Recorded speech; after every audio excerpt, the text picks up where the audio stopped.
In the history of jazz fusion, certain names became larger than life. Miles Davis changed the language of jazz forever. Weather Report transformed improvisation into something cinematic and electric. Jaco Pastorius revolutionized the role of the bass guitar. But before Jaco arrived, before fretless bass became fashionable, before fusion exploded into mainstream recognition, there was another musician quietly shaping the future of electric bass. That musician was Alphonso Johnson, a player whose tone was warm yet articulate, whose phrasing blended jazz sophistication with deep groove, and whose musical sensitivity helped define one of the most important eras in fusion history. While many casual listeners may not immediately recognize his name, musicians certainly do, because Alphonso Johnson became one of the most respected bassists of the 1970s and beyond, influencing generations of players with a style rooted not in ego, but in musical intelligence. This is the untold story of the bassist who helped build the bridge between jazz, funk, Latin music, and fusion. This is the story of Alphonso Johnson. Before we continue, subscribe now, like this video, comment, and share.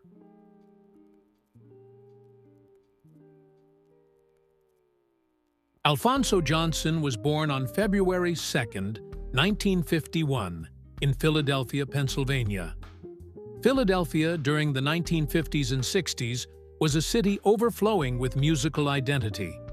Jazz clubs, soul groups, church choirs, rhythm and blues bands, and experimental musicians all coexisted within the city's vibrant musical culture. Young Alphonso absorbed all of it. Initially, he studied upright bass, immersing himself in traditional jazz technique and harmony. Unlike many bassists who entered music through rock or pop, Johnson developed through jazz education and serious musical discipline. That foundation would later become one of his greatest strengths, because even when playing electrified fusion music, his phrasing always carried the sophistication of an acoustic jazz musician. During his youth, Johnson studied at the Philadelphia Musical Academy, where he refined both technical skill and theoretical understanding. But something else was happening during this period. Music itself was changing. Jazz musicians were beginning to experiment with amplification, electronic instruments, funk rhythms, and rock energy. And Alphonso Johnson was perfectly positioned to become part of that revolution. The late 1960s and early 1970s marked one of the most experimental periods in music history. Jazz was colliding with rock. Funk was becoming more rhythmically aggressive. Electric instruments were transforming studio production. Artists like Miles Davis had already begun pushing jazz toward a new electric frontier with albums like Bitches Brew. Young musicians everywhere were inspired. Alphonso Johnson quickly became known as a bassist, capable of adapting to this evolving landscape. His ability to move fluidly between groove and harmony made him incredibly valuable. Unlike bassists who focused purely on technical flash, Johnson prioritized musical conversation. He listened deeply. He supported compositions naturally. And he understood dynamics in a way that made bands feel balanced and alive. Soon, opportunities began appearing, and one opportunity would completely change his career forever. In 1973, Alphonso Johnson joined Weather Report, replacing founding bassist Miroslav Vitoš. At the time, Weather Report was already becoming one of the defining bands of jazz fusion. Led by keyboardist Joe Zawinul and saxophonist Wayne Shorter, the group sought to create music that blended improvisation, global rhythms, electronic textures, and cinematic atmosphere. Johnson entered the band during a critical transitional phase, and his arrival changed the group's rhythmic identity. Where Miroslav Vitoš often approached the bass with freer jazz abstraction, Johnson brought deeper funk influence and tighter rhythmic grounding. His groove-oriented approach helped Weather Report evolve toward a more accessible and rhythmic sound.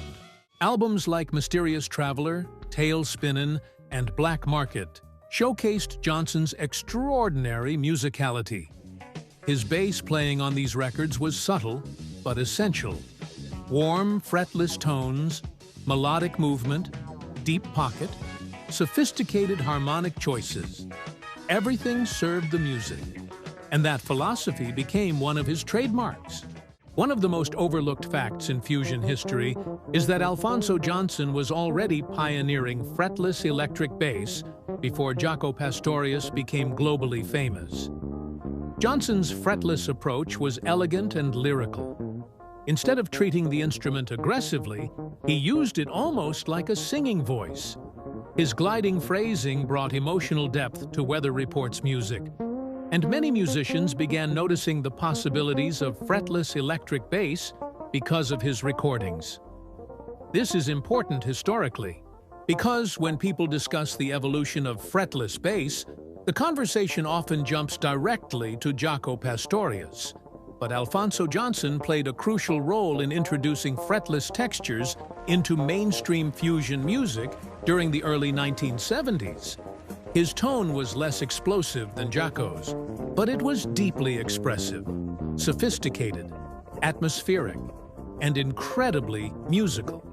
By 1976, Weather Report was evolving rapidly. The album Black Market became a major turning point.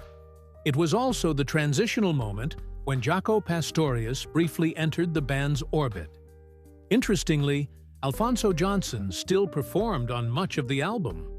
This unique overlap created one of the most fascinating moments in bass history. Two revolutionary bassists connected to the same band during the same era. Johnson's playing on Black Market remained tasteful and compositionally focused.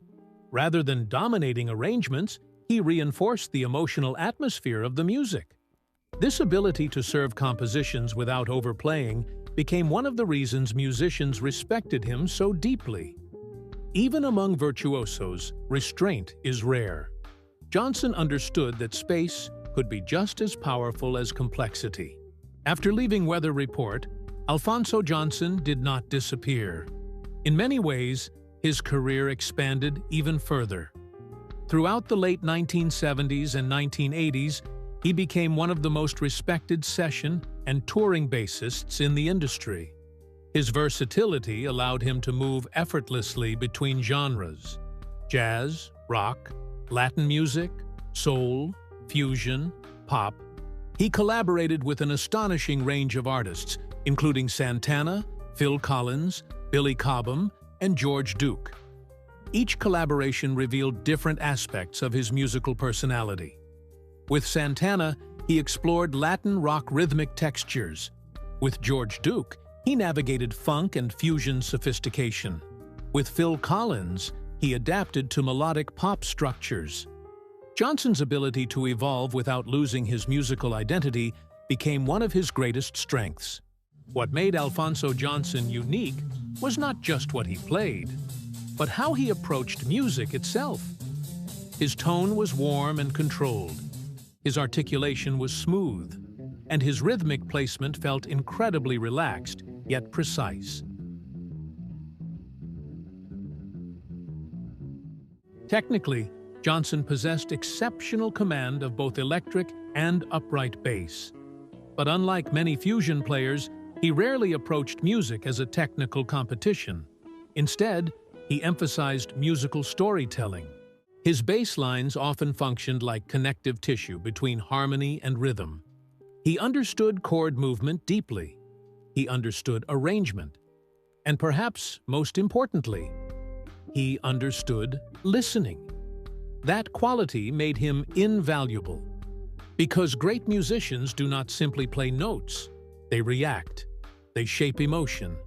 And Alphonso Johnson excelled at that art. Throughout the late 1970s and early 1980s, Johnson became deeply connected to the broader jazz fusion community. He worked with elite musicians who were redefining instrumental music globally. One important project was the CBS Jazz All-Stars, where he performed alongside some of the most respected improvisers of the era. This period reinforced his reputation not just as a bassist, but as a complete musician. Fellow players admired his professionalism, his humility, and his musical consistency. Unlike some artists whose careers burned brightly and faded quickly, Johnson built longevity through reliability and artistry, and that reputation opened doors for decades. As the years progressed, Alphonso Johnson also became increasingly dedicated to education. He taught at several respected music institutions, including the University of Southern California.